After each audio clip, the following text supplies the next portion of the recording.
যমৰাজাই কৈছে গোটেই বিশ্ব ব্ৰহ্মাণ্ডখন ভগৱানৰ ইচ্ছা আৰু আদেশত চলি আছে। হে দূতগণ, তেওঁ সৰ্বশক্তিমান, অনাদি, অনন্ত। তেওঁ মোক আদেশ দিছে, এইখন চকীত মোক বহুৱাই দিছে। এইখন চকীৰ, এইখন সিংহাসনৰ উদ্দেশ্য কোনোবাই যদি নিজৰ কৰ্তব্যৰ পৰা স্খলিত হৈ দুষ্কাৰ্যত লিপ্ত হৈছে, সিহঁতক পাপী বুলি গণ্য কৰা হয় আৰু সেইজনক শাস্তি দিবলৈ মোক এই বিচাৰকৰ আসনত বহুৱাইছে। তেওঁৰ নিয়ম যদি মই ইফাল সিফাল কৰি দিওঁ, মই এই সিংহাসনৰ পৰা আঁতৰিব লাগিব। অতি সুন্দৰকে বুজাই দিছে।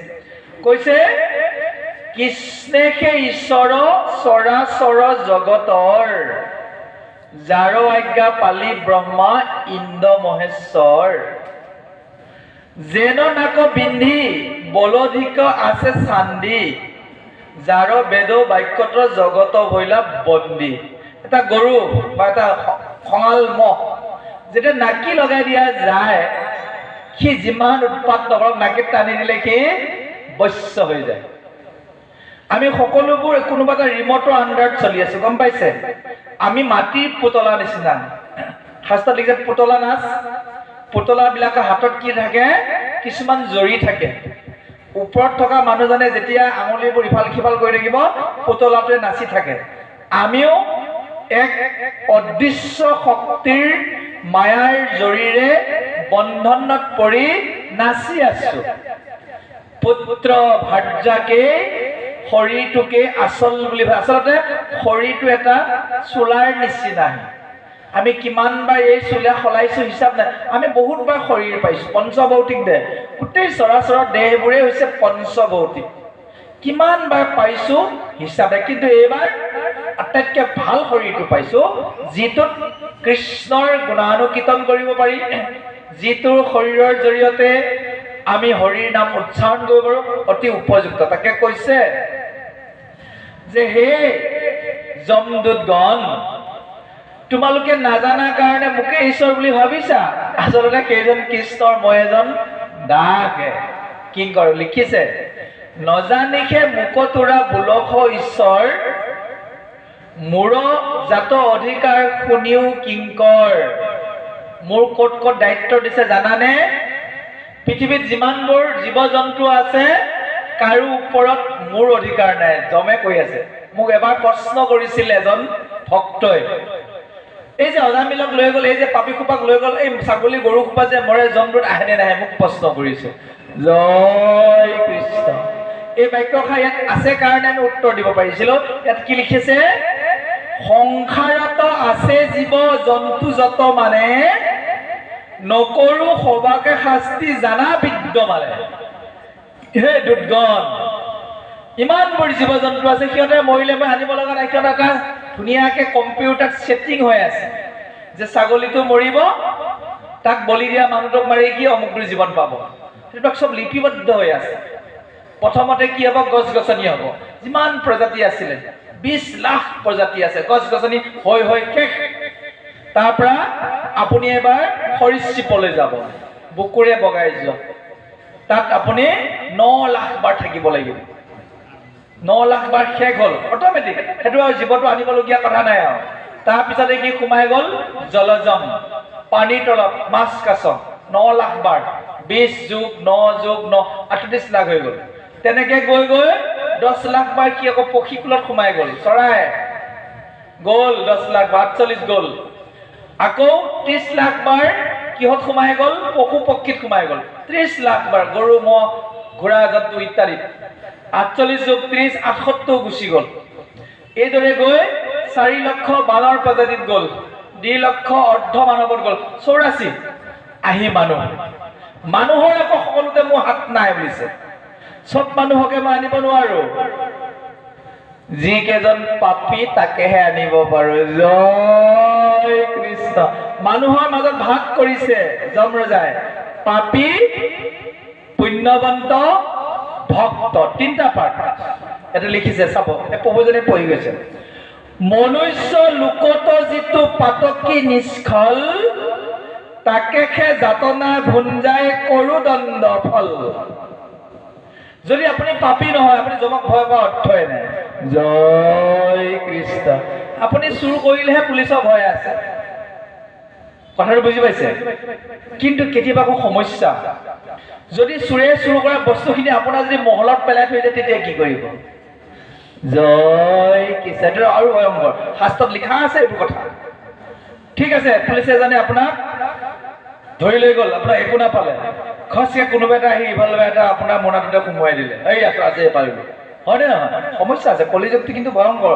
চাই দিছিল তাৰ অৰ্থ নিৰপৰাধী ব্যক্তি এজনক ইচ্ছা কৰিলে দুষ্ট লোকে হালত পেলাব পাৰে যদি আপুনি শুদ্ধ ভক্ত অশুদ্ধ মানুহৰ লগত ফুৰিলে সিহঁতৰ স্পৰ্শত আপোনাৰ ভক্তি নষ্ট হ'ব পাৰে জয় কৃষ্ণ বুজিব পাৰিছে গুৰুজনাই লিখিছে চাণ্ডালে কৰিছে হৰি কীৰ্তন বুলিয়া নিন্দে যিটো অজ্ঞজন তাৰ সম্ভাষণ যিজনে কৰৈ আজন্মৰ পুণ্য দেহনে হৰে সেইকাৰণে সাৱধান কাৰ লগত মই উঠা বহা কৰিম কাৰ লগত মই মিলা মিছা কৰিম কাৰ লগত মই কথা বতৰা পাতিম কাৰ লগত মই খোৱা বোৱা কৰিম জানি ল'ব লাগিব এইখিনি জানাৰ কাৰণে শাস্ত্ৰবোৰ এটা লিখিছে যে মনুষ্য লোকত যিসকল পাপী সেইখিনিহে মোৰ অধিকাৰ কিন্তু যিসকল পুণ্যৱন্ত মোৰ অধিকাৰ নাই যিসকল ভক্ত মোৰ অধিকাৰ নাই গম পালেনে তিনিটা ভাগত ভক্ত হৈ আছে বিভক্ত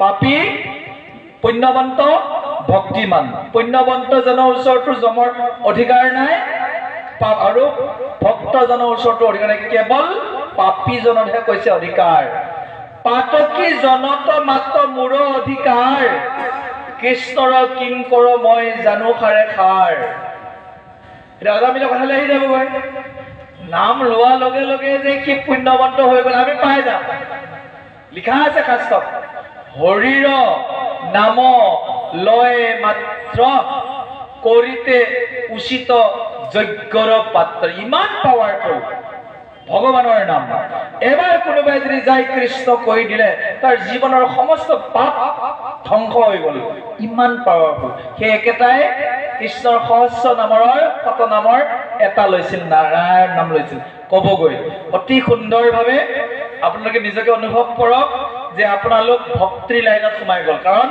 জয় কৃষ্ণ নাম আপোনালোকৰ কণ্ঠত আছে কিন্তু শেষ সময়লৈ তাক আপুনি শুদ্ধভাৱে ৰাখিব পাৰিছেনে নাই তাৰ ওপৰত নিশ্চিত হ'ব যদি ভুলতে তাত যাব লগা হয় মনত পৰিব কৈ আছিল মই লেটি পেটিকে পূজা কৰি থাকিলো এতিয়া পস্তাইছো জয় যে প্ৰভু ভগৱন্তৰ কৃষ্ণৰ আদেশত আমি সকলোবোৰে ইন্দ্ৰ চন্দ্ৰ ব্ৰহ্মা বনি শিৱ সূৰ্য কাল কুবেৰ বৰুণ বসু বায়ু দিকপাল যত প্ৰজাপতি মই আদি যত দেৱ তাহানত লীলাক আমি নজানোহো কেৱ ব্ৰহ্মাই নাজানে শিৱই নাজানে যমৰজাই নাজানে অগ্নিয়ে নাজানে বায়ু কুবেৰ কোনেও কৃষ্ণৰ মহিমা নাজানে কোনে জানে বুলি কৈছে জানে একশৰণীয়া ভকতে জানে বুলি কৈছে জয় কৃষ্ণ কম ডাঙৰ কথা ক'লে নে বাৰু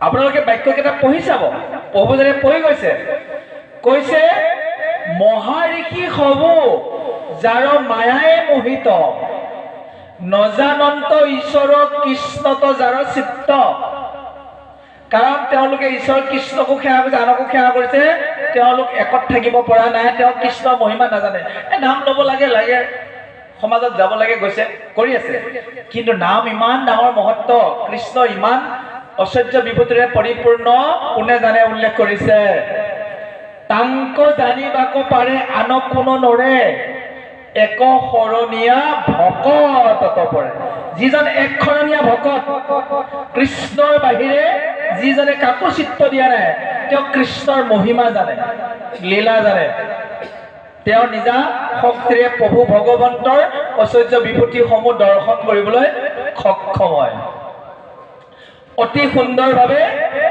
কৃষ্ণই এই কথাটো সিদ্ধান্ত দিছে অৰ্জুনৰ আগত।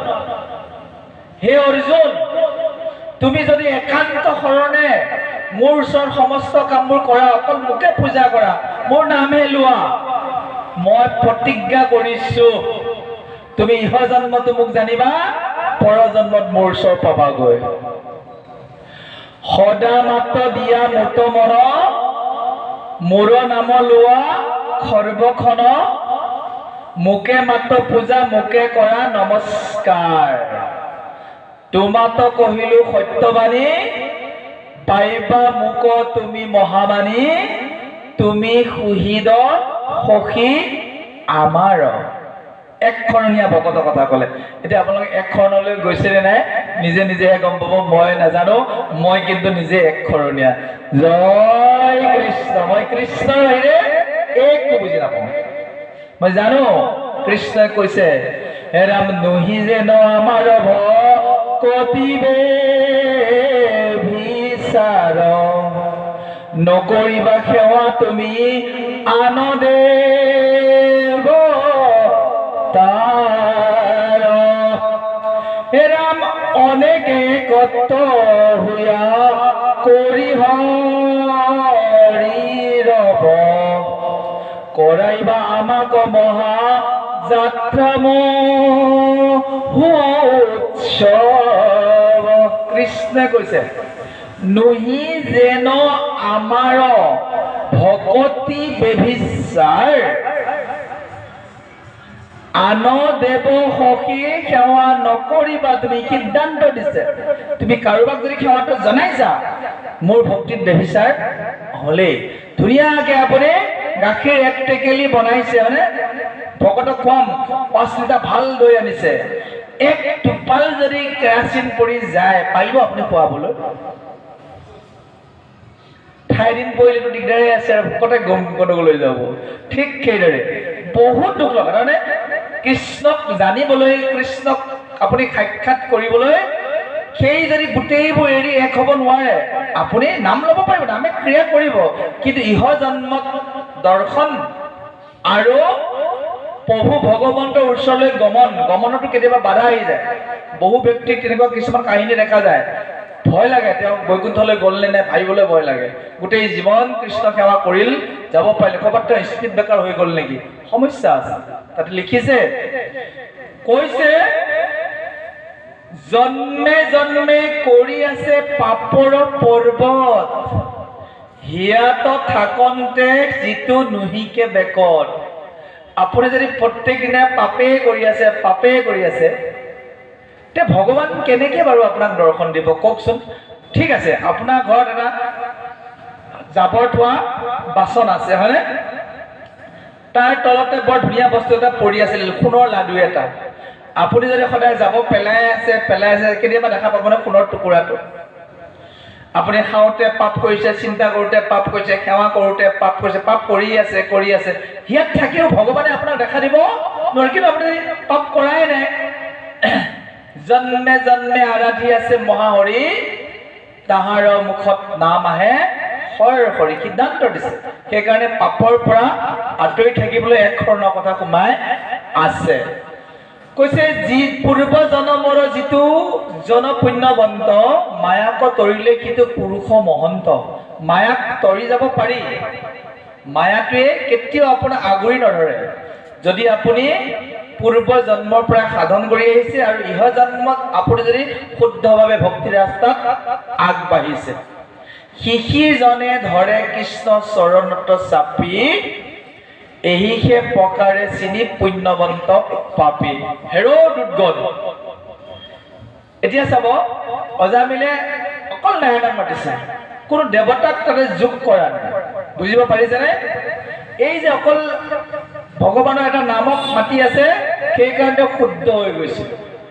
আমাৰ বৰ্তমান সমাজত কিছু এটা সমস্যা পৰিলক্ষিত হয়, যিটো কেতিয়াবা ভাবি মই নিজেও অলপ চিন্তিত হৈ যাওঁ। মহাপুৰুষ শংকৰদেৱে যেতিয়া বৈকুণ্ঠৰ পৰা, শ্বেতবিলাসৰ পৰা একশৰণ নাম ধৰ্ম লৈ আহিছিল, তেওঁৰ এডাল ৰাস্তা বনাইছিল, এখন অভাৰ ব্ৰিজ বনাইছে। বৈকুণ্ঠ আৰু পৃথিৱী ডাইৰেক্ট অভাৰব্ৰিজ ফ্লাইঅভাৰ য'ত গাড়ী উঠাই দিলে ডাইৰেক্ট বৈকুণ্ঠ পাবগৈ কিন্তু তেওঁ যিটো ৰাস্তা বনালে হাইৱেখন বনালে ফ্লাইঅভাৰখন তাত মাজতে সোমাই আকৌ চাবৱে দুটামান বনাই দিলে পিছৰ গুৰুসকলে জয় কৃষ্ণ এতিয়া গুৱাহাটীত গৈ যদি আপুনি ফ্লাইঅভাৰ গণ্ডগোল কৰি দিয়ে আপুনি ভুলতে যাব লগা নাযাবলগীয়া জেগা পাবগৈ গম পাইছে ফ্লাইঅভাৰৰ পাক বেলেগ থাকে ন বুজিব পাৰিছে সেই কাণ্ডটো গুৰুজনা যোৱাৰ পিছত ঘটি গ'ল মহাপুৰুষ শংকৰদেৱে যি এখন বৈষ্ণৱ ধৰ্ম নমাই আনিলে তাতে অকণমান ব্ৰাহ্মণ্যবাদৰ প্ৰভাৱ পৰি গ'ল জানিব লাগে কাৰণে কৈছোঁ সেই ব্ৰাহ্মণ্যবাদসকলে ব্ৰাহ্মণসকলে দেৱ পূজা কৰাটো নিশ্চিত আছিল আৰু মহাপুৰুষ শংকৰদেৱৰ একশৰণ ধৰ্মটো তাক খাঙুৰ খুৱাই দিলে যাৰ কাৰণে বহু ব্যক্তিয়ে মোলৈ ফোন কৰে প্ৰভু আপুনি যিবোৰ কথা কৈ আছে ভাগৱতে যিবোৰ কৈ আছে আমাকচোন গুৰুৱে এইখিনি কোৱাই নাকা এনেকে কৰিব দিছে একা জয় কৃষ্ণ বুজাবলৈ টান হৈ যায় তেওঁলোকক মই তেতিয়া এটাই আপুনি অধ্যয়ন কৰক পঢ়ক বুজক একশৰণ মানে কি যে গুৰুৱে কোৱা কথাটো বাক্যটো পেলাব নোৱাৰো এতিয়া সমস্যাত পৰি গ'ল সেইখিনিতে স্বাধ্যায় কৃষ্ণই এই কথাটো জানে তেওঁ অৰ্জুনক কৈছে স্বাধ্যায় হে অৰ্জুন যিজন ভকতে নিজে অকণমান অধ্যয়ন কৰিবলৈ শিকিব তেওঁ পৰিপূৰ্ণভাৱে মোক পাব এই যে ফ্লাইঅভাৰ চাইডেদি যে আকৌ দুখনমান বনাই দিলে এতিয়া মানুহ যদি একে নিচিনা দেখা হৈ গ'ল চিধা যাম বুলি ভাবিছিল বৈকুণ্ঠলৈ কিন্তু তেওঁ গাড়ীখন সোমাই গৈ আহি স্বৰ্গ হৈ নৰকত পৰা আকৌ পৃথিৱীলৈ এনেকে আছে এটা চাম একেবাৰে তেনেকে আছে আপোনালোকে ৰিচাৰ্চ কৰিব পাৰে গোটেই শাস্ত্ৰবোৰ আনক পাতকে আমি অধ্যয়ন কৰোঁ এই চক্ৰ প্ৰত্যেকে হাতত লৈ আহক ভাগৱত লৈ আহক কীৰ্তন লৈ আহক গুণমালা লৈ আহক ৰত্নাৱলী লৈ তাত কোন পৃষ্ঠাত কিমানত আছে আমি বহি লওঁ পৃষ্ঠাটো কম আপোনালোকে চাই যাব তাত অমুকটো পৃষ্ঠাত অমুক আছে চাওক তাত লিখিছে অমুকটো কথা তেতিয়া দেখিব যে আচলতে আমাৰ যাত্ৰা পথটো কৰবাত খেলি মেলি হৈছে বাৰু জানক সেই কথাখিনিকে কৈছে অতি সুন্দৰভাৱে যমৰাজাই কৈ গ'ল নামৰ মাহাত্ম্য ভকতৰ সৰ্বশক্তিমান শক্তিটোৰ ওপৰত কৈ গ'ল আৰু অলপ সুন্দৰ কথা দিছে আহক প্ৰভু ভগৱন্তক কিদৰে স্বতন্ত্ৰ তেওঁৰ খণ্ডৰ সেই ৰূপটো প্ৰভু ভগৱন্তৰ ৰূপটো হিয়াত ধাৰণ কৰি ভকত কিদৰে মুক্ত হৈ যাব পাৰে তাৰ বিৱৰণ মহাবৈষ্ণৱ ধৰ্মৰাজজমে নিজে কৈ আছে আমি প্ৰভুজনৰ কণ্ঠেৰে শ্ৰৱণ কৰোঁ জয় কৃষ্ণ।